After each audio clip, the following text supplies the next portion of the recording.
Okay. And then, so we have a problem here. Textures are 2D images, so how do we get them on 3D models? You guys have any ideas? UV maps. What is that? It's just like an image and it wraps it around the model in Maya. Okay. Yeah, that's pretty much what it is. So UVs, think of them like paper craft. I like to, like, I was like bringing up a picture like this because, so let's say you want to make a paper cube and you want to like draw something on it. You don't want to color on it after you build the cube because it's going to be like really hard. You're like trying to hold the cube and then you're like smashing it as you draw. So you want to put the color on it while it's like laying flat, and then you can fold it up. So that's basically what UVs are doing, and that's how we wrap an image around our 3D model. If you want to access the UV editor, that's what I'll be using. It's just Windows UV Texture Editor, and it's also called like unwrapping a mesh. You can also think of it like a bear pelt or something. It's like you have a hunter that will kill a deer, and then they'll, skin it or whatever, and then like they're taking this 3D thing, and then they're unwrapping its pelt. Yeah. It's pretty gruesome. That's why I like to go with the papercraft version. But whatever. Or if you see characters you know unwrapped. Yeah. It's just like some human's face laid out flat. Yeah. Yeah, so this is basically the process. So I had to add a little bit of French in here just to make it more enjoyable. So we have a model right here. This is a soccer ball model. It has no UVs on it right now. It's just basic. So I went in and I unwrapped this model. So these guys, this is like the soccer ball flattened out. So this is what I'm going to export into Photoshop, and this is what I'm going to color on. And you can see that I did that right here. So I took these, like, they're called UV shells. I put them into Photoshop and drew some very crude smiley faces on them. And this is the result. So I just textured a soccer ball with a very bad smiley face.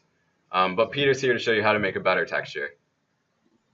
All right, so let me just get into it really quick. I'll do a very quick UV demo. Like, you don't have to take notes or anything. I just want to explain the main concepts of it. And of course, this will be recorded, so you guys can always follow along later. But I'm going to go ahead and just create a soccer ball here. So volume primitives, and then soccer ball. Oh God, you have interactive creation. All right, that's fine. All right, so I've got this guy. But now I need to start selecting faces. These are the ones that I have selected, and they're going to be the ones that like I'll unwrap into a 2D image. But first, let me open my UV texture editor. So we got UV editor, and I'm just going to put it over here somewhere.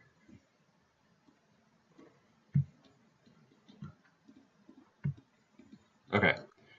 You can see by default that if I zoom out a little bit, Maya already, for all these like primitives, it already creates these UVs, but they're actually not going to be too good. So I want to like make custom ones. So I'm just going to go ahead and delete them. Oops. Polygons, delete. And then all I have to do is start selecting faces. And let's just say that this selection is good. Now I actually have to create the UV map. So I go to UV, planar map is good, and then I'll hit camera. So it's projecting like a 2D image right onto these faces. So I'll hit project. And you can see this is what it gave me. So this is like the start of my UV shell. So a lot of the times if I turn on this grid, like you can see what your texture will look like. Sometimes you can get really bad results. Like if I go to relax, like you can see how bad that grid looks. You want the grid lines to be really clean. So I'll just go unfold this a little bit more. And you can do the same things with shells as you can with like primitives. You can scale them, you can like move them around, you can rotate them. But okay, so this is my shell for now. But now I have to do the rest of it. So I'll just select some more faces. This is kind of a process where you just like listen to music. It's not too like thinking intensive. All right, that should be good. UVs, planar map, camera.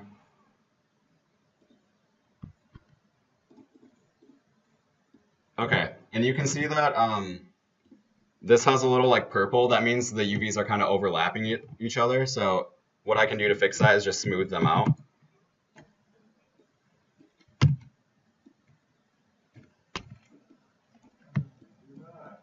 Yeah, so if you want to smooth UVs out, you just have to press and hold Shift, and then right-click over the UV shell you have selected, and then go to Smooth UV tool.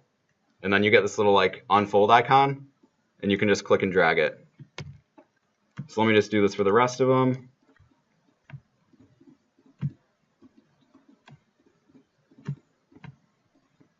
All right, that should be it. UV. And then if you have a like cylindrical type object, you can do a cylindrical map as well. I like sticking to planar maps most of the time. Let me just unfold this again. All right, that was pretty big. I gotta scale this guy down.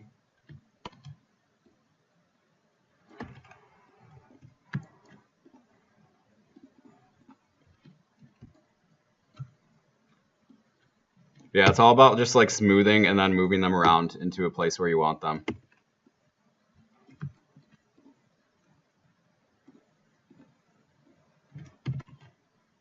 And so another thing is I have all of my shells. Like this whole object is covered with UVs. The next thing I need to do is make sure that they all fit in this one-to-one space. Like this, let me turn off my grid. So this space right here, all of my shells should be contained. And that's because when I export this as an image, it's only going to export like this area right here. So I'll just go ahead and do that right now. Select all my shells, go to polygons, UV snapshot. Let me browse. I'll just save this to the desktop. Soccer UV. Got caps lock on. And then here you can determine where the texture size is. So I'm just going to make this like 512 by 512. That's kind of like an average texture size that I use. Yo. Make sure it's not PNG. Yeah, it's an if. That should be fine. Okay. Yeah, there's different file types too. I tend to use actually TIFF, but you can also do like PNG or whatever works for you. If you don't use a PNG, will you not get the transparent background though? What's that? I guess that's only if you use like JPEG format or something, it doesn't give you a transparent background. Correct. So, Right. but is that only JPEG? No, I mean, there's probably other file formats that I know like GIF supports transparency, PNG supports transparency, and I think TIFF does too. But let me just do new. Yeah, actually, let me just go back to the desktop and then open this guy up. Okay, soccer UV, and then.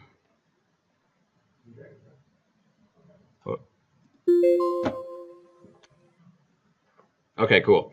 So this is what my UVs look like in Photoshop. You can see that it's basically just like your UV shells have a white outline. And what I like to do is I'll double click on this background layer and rename it UV. And that's actually going to unlock the layer too. And the next thing you need to do is set its layer type to screen. And I'll show you why in just a second. So I create a new layer and I'm going to call this just background. This is my base starting layer, and I don't know. What color do you want to make the soccer ball? Pink. Okay. All right, and then I'm just going to fill my background with pink, which I need to get my fill tool or paint bucket tool. Okay. And then, so if I don't set this to screen, you can see that I can't see through to the background. So make sure your UV layer is set to screen right here. Oops. All right, and then I'll just add another layer really quick called like detail. And let me just draw some other smileys on it. So per each shell, I'll just draw a smiley on each one. So we'll do a smiley face here. It's pretty. Smiley face here.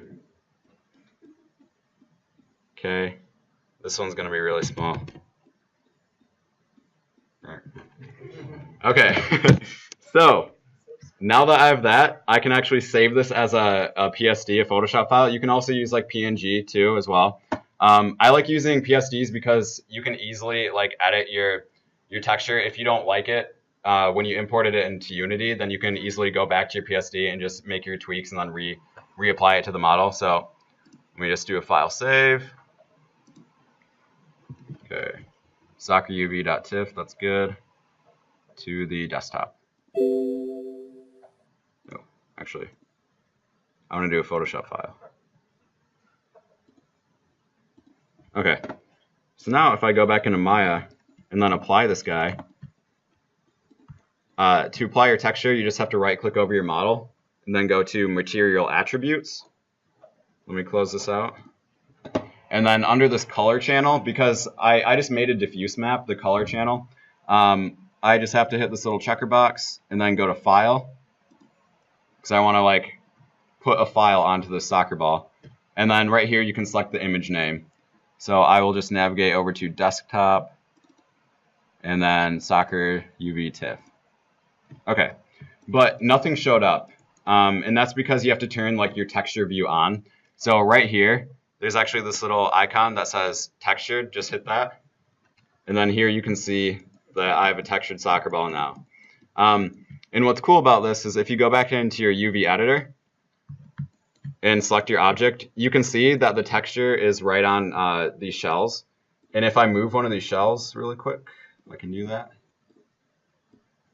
See how, do you guys like see how this image is mapping to wherever this is? So you can move and organize your shells how you want, and kind of just have like fun with it. But make sure your stuff is like all contained in this one-to-one area. Yeah, so that's the basics of UVing. So let's get on to more fun things, like actually how to make your textures pretty. So open this guy up. So there's kind of like, there's two parts to textures. You have like photorealistic textures, and then you have hand-painted textures. So the main difference is that with hand-painted textures, like all the details are really painted in. Like you want to add the shading to kind of like display reflectivity and how like bright something is, all through painting. And then, but you have photorealistic textures, which actually will use different maps for that. So for example, this guy right here, let me go to present mode. This guy is composed of 3 maps. So you have the color map, also known as diffuse or albedo, and then you have your normal map. And this is like, once again, the normal map is going to show like all the like the crevices and height basically. And then you have your specular map, which is going to show like shininess and reflectivity. So all of these maps come into one, and you apply them to a material, and then you can put them all in the object. Sometimes like you can see that this guy's kind of like cartoony. He's not exactly realistic. There is kind of like a blend between the two. It's not either like 1 or 0. It's kind of like up to you, the artist, but photorealism is usually done through multiple maps. And then you have like hand painted, where you can see in this GIF, like there's levels of detail to it. And you can just see like all the cracks on this helmet. Like that's detail painted in. You don't have other maps that do that. You have anything else to add to that? No, that's very good. Cool. All right. So there's also this new thing called PBR, which is known as physically based rendering. This is kind of like the future of photorealism. Recently, like with the update to Unity 5, Unity supports PBR now. And what PBR is, it's just a different method of how like the game engine or whatever it is processes light. Like it's kind of, yeah, it's just, it tells the engine that light interacts differently with the materials in the scene. I personally haven't done too much research into this. There's a lot of stuff to do in game development, and like texturing is not my forte. But I know like if you want to go into like realistic texturing, definitely learn some PBR techniques. It does require a slightly different workflow than what we'll show you, but you can also do that through this software called Substance Painter and Designer, and then the Quixel suite, but you still need Photoshop for that. So if you are interested in PBR, then definitely check these 2 packages out. And then I will let Peter take away the texturing demo. Alrighty. So this might suck a little bit because we didn't have to get pressure going on the tablet because like that's what makes it super realistic. But okay, can I delete your soccer ball? Or should I keep your soccer ball? You guys have any questions so far on like UVs? Yeah. All right. Cool. Cube. Okay, so let's see if we can create a cube here. It's pink. Yeah. All right. So going back down to assign new material, let's go Lambert. Okay, so there's our basic cube again. And this part you could probably follow along with pretty easily if you had a computer. So if you've got Maya up, feel free to pull that up. And all right, so here's our cube. And oh, this is a different interface. Okay. Where'd you find the thing, Connor? UVs, UV editor. All right, there we go. So this is the default UV for a cube, and we're going to use that because it's already like unwrapped, kind of like you would unwrap a normal paper cube or something. So you could see if you folded up all those sides, they would connect together. So once you've made a cube, let's go to polygons, UV snapshot, and do our 512 by 512. Stick it in desktop or something. Let's go box. We'll save that and we'll show you the PNG because Andrew pointed that out. Thank you.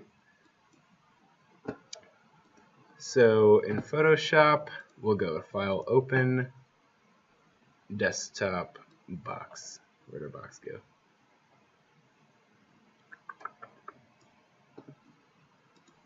There we go. Okay, so if you save it as a PNG, that'll keep the transparency layer, and that means that when we go throw on more layers, well, first off, yeah, you're always going to work in layers, and then let's say this is going to be a wood cube. So go to swatches. That's a lot of colors. Okay, so if you've got your mouse or something, why is that transparent? There we go. Yep. Okay, so you see the PNG layer is just the lines. There's no black or anything going on in there. So we can pretty easily see what's going on there. And if we have, if you're into digital painting, you can do that style. So we'll show you that first. Let's go to brushes. Yeah, so brushes are just going to be, you've got a lot of options. You really only need the hard round brush. So this one here. And if you pick any color, you can pick any color. That's just going to look like that. So if we're painting wood or something, the whole key to making it realistic is just going to be adding layers on top of layers on top of layers. And even if you just have a mouse or something, you can still kind of make it fancy. So first we've got this base color, wood's like a brown, right? So then we could say, all right, let's put in some details. And to save ourselves some work, we're just going to work in one little square here. You can see that. All right. Uh-oh. Okay. So let's say if it's a wood box, it's got planks, right? So let's make some lines going straight up and down. They don't need to be super fancy. And okay, here's the problem. We want to work in different layers. That's my bad.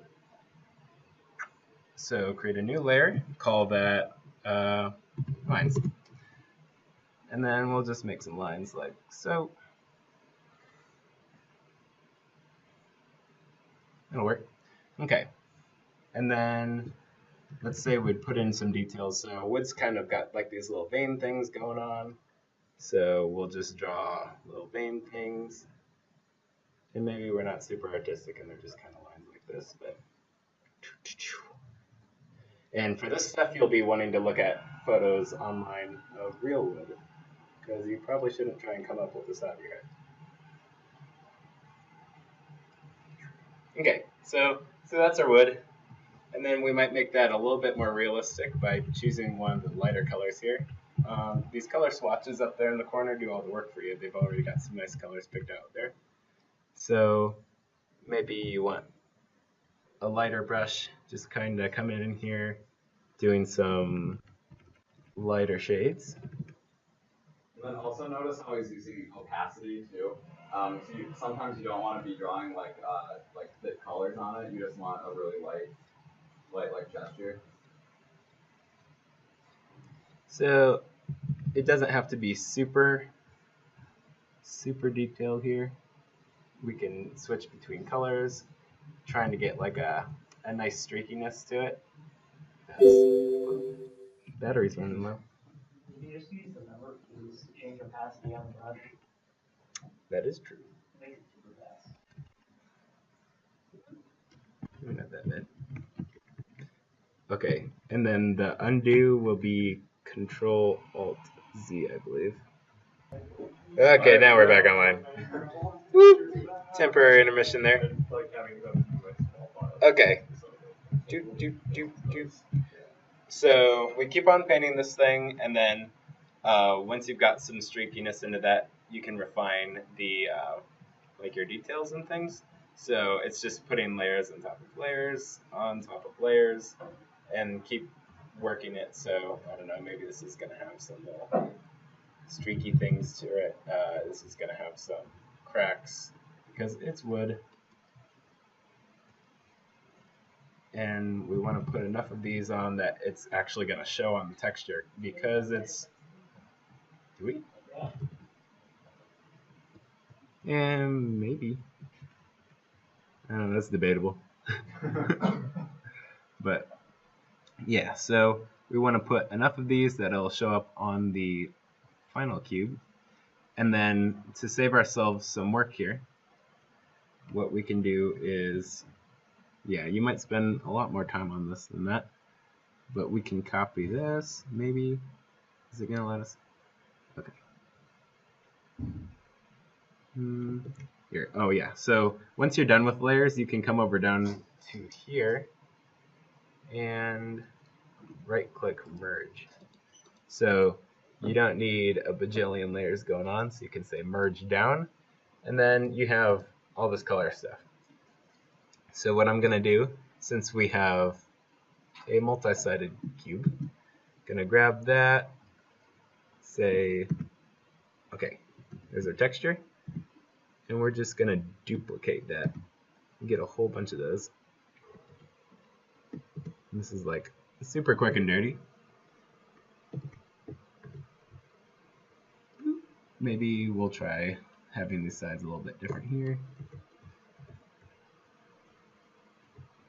Okay, so that's one way to do a texture. And then we can say we don't want the lines. File, save as. Yeah, let's do box PSD. And then, like Connor showed you guys, we would go into Maya, get rid of this thing. All right, and then on our cube, you can do go to the attribute editor on the cube itself or on the sidebar, way over there. So we need to find the material. You can kind of click through and see, all right, those obviously aren't what we're looking for, but then it's probably going to be a Lambert or a Blinn or something. Those are just like the default names. So we'll go into here, color, find a file, and then there's this nice little spot for the image. So tap that, and then you can literally put whatever image you want. We'll put the box on there, and voila. There's a nice looking box. And you can see if you miss a spot, like here, I think that little white line on the box is because we didn't fill it in quite all the way, but that's fine for now. We'll just look at that side. Forget about it. That's what video games are all about, just like hiding the bad parts. But that's another reason why you want to save as a PSD as well, is because like you can see that you missed that spot, so you can easily just go back into your Photoshop file, edit it, and then you can actually double click on that file back in Maya and it'll automatically update it. So we'll just throw that back on there. And let me see, what else can we do? Maybe the crazy bump. Okay, so was that on the internet?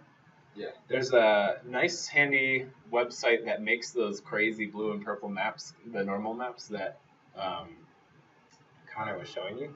So You could hand paint that blue thing by hand, but most of us don't think about depth and texture that way. So if we go into here, I wonder, will it take PSD?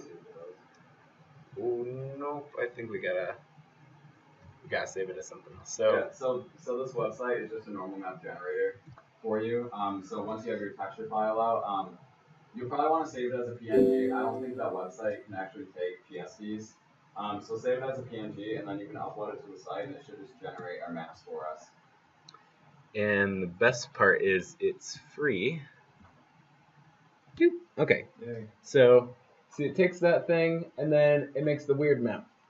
And that will affect the texture and depth. And you can play around with some of these settings, like to make it super stand out, or maybe not so much.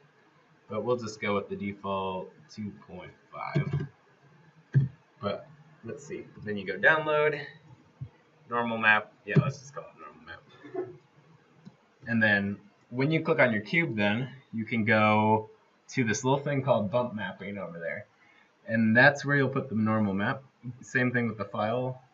Go to the download file button, and then did that stick it where it's supposed to stick it? Maybe. Yeah. How do we get to downloads? Let's go to Andrew. Andrew. Do. Downloads.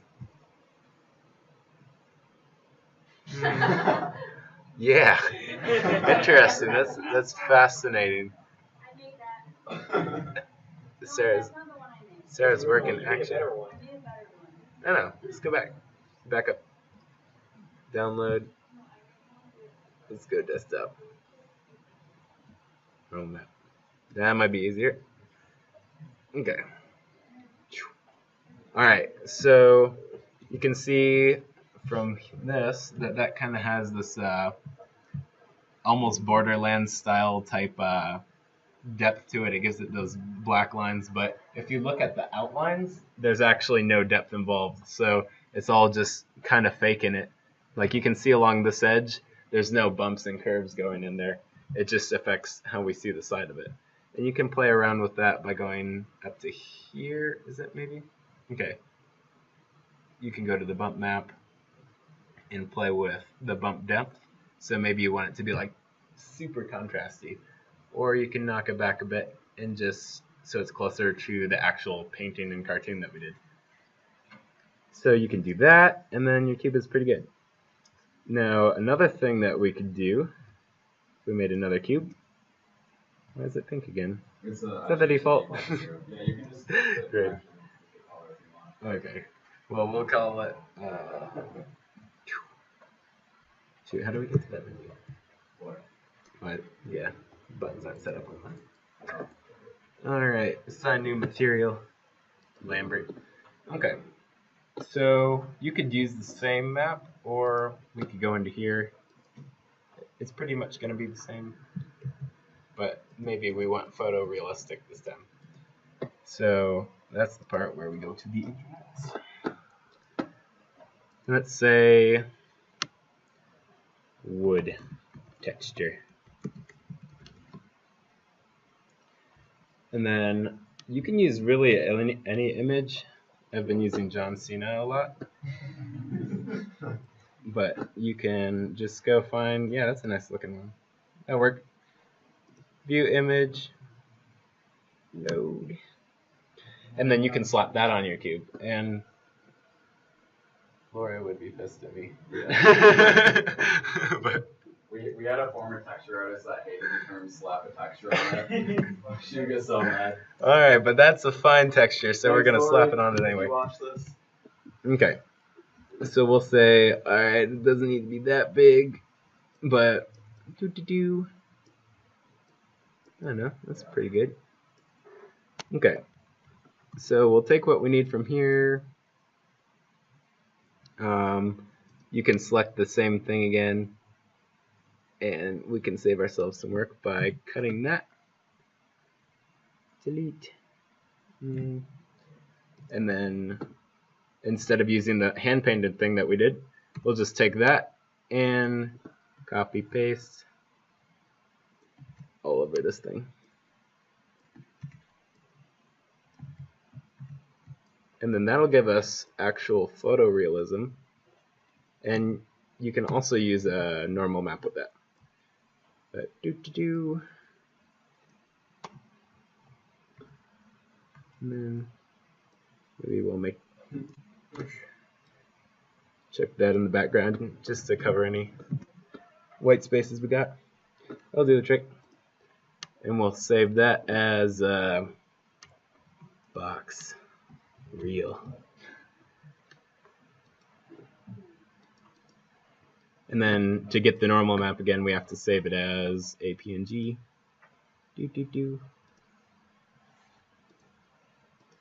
Okay, so same procedure again. Go click on the material and then insert a file.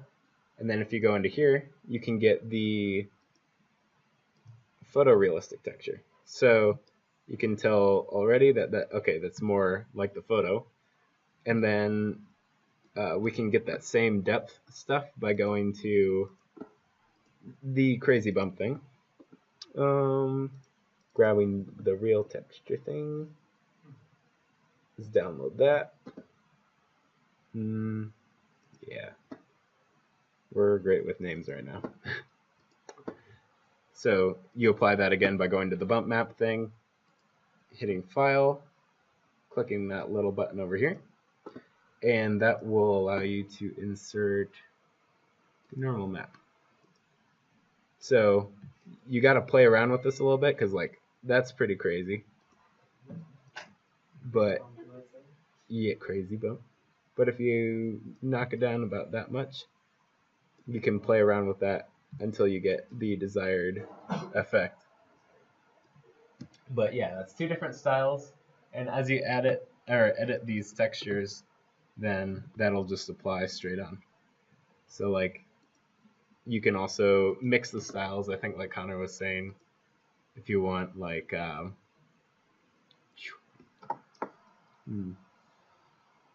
let's go.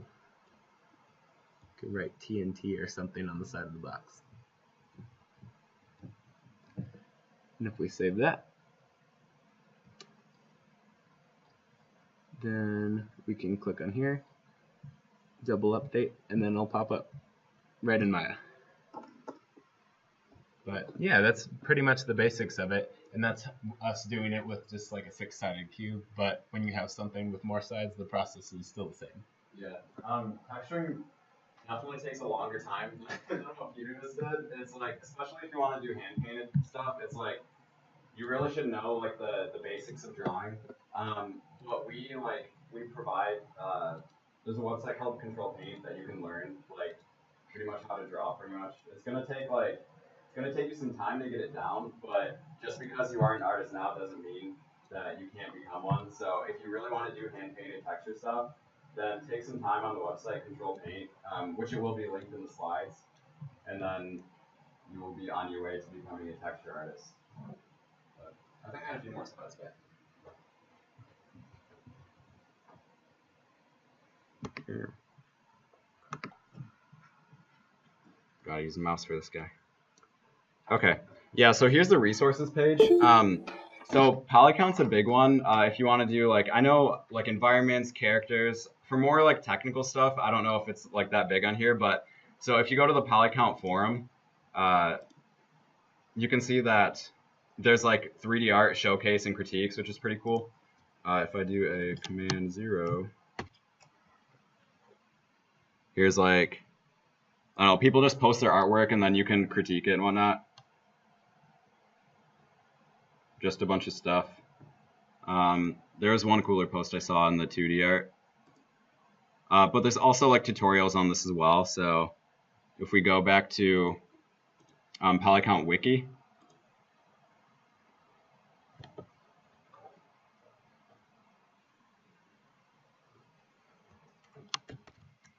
then you can see like there's a section that says art disciplines, and if you are interested in texturing, then you can go here, and it tells you, you know, a bunch of different things about textures, like the sizes like that we talked about earlier. how to make a texture tiling. That's what you would want to use for a wall. Because you noticed on the box, you could see that you could see the seams of the edges. But if you want a tiling texture, then you can go here and figure out how to make one. There's just a lot of stuff. Even if you're not interested in texturing, like if you want to do animation or concept art or lighting, it's all here in this wiki. Another thing to go to is what I was talking about earlier, Control Paint. So this goes over, like if you go to this free video library, it goes over just like the basics of digital painting. But there's also the section called traditional drawing too. So I think like this is the first section and then you'd go into traditional drawing afterwards. But the basics are really helpful for doing digital painting. So definitely check this site out. And then we have CG Textures, which I use quite a bit. This site, you have to register, but you can get free like photo textures to use for your games. So like, let's say you want I don't know, a ground texture, like, and I want gravel. You can just download these all for free. I think per each day there is a limit. It's like 15? 15 images. Oh, 15 images. Okay. I didn't know if it was like megabytes or something. But I was like, but yeah, so you can download all these and then use them for whatever you want. So actually, I could probably just take this. And a lot of them are seamless already. Yeah, so it will say seamless right here. And I'm not logged in right now, so it says like log in to download, but I use this site a lot. They changed it to textures.com. It used to be CG Textures, but all these resources are good. Crazy Bump is a photo, like it's a normal map generator, what we kind of used. You can also just Google one, like normal map generator, but this is like an actual software that you can download on your computer as well. And then up here, I gave you guys links to Substance Painter Designer and then Quixel. These are both used for the physically based rendering stuff. But do you guys have any questions on texturing or UVing so far? All right, that's the end of texturing.